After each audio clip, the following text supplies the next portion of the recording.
Sipu dam ખાલી હોવા છતાં સીપુ કેનાલ મારફતે નર્મદા મૈયાના પાણીથી ડીસા તાલુકાના ખેડૂતો રવિ સિઝનની ખેતી કરવા લાગ્યા।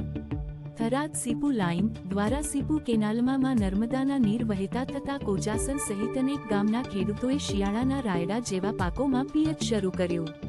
ડીસાના ધારાસભ્ય અને મંત્રી પ્રવીણભાઈ માળીની મહેનત રંગ લાવતા ખેડૂતોમાં હર્ષની લાગણી છવાઈ।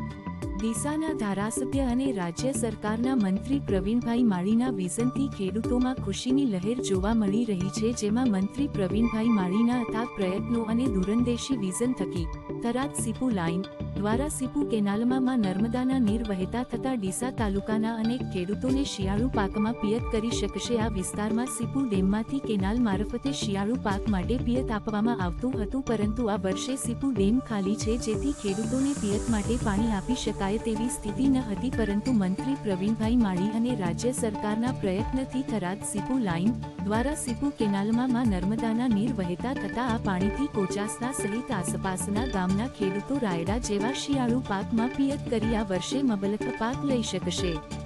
છેલ્લા 20 વર્ષથી સિંચાઈના પાણીથી વંચિત આ વિસ્તારમાં થરાદ સીપુ લાઇન દ્વારા સીપુ કેનાલમાં નર્મદાના નીર આવતા આજે હરિયાળી ક્રાંતિ જોવા મળી રહી છે। ખેડૂતોના ચહેરા પરનું સ્મિત અને ખુશી છવાઈ રહી છે।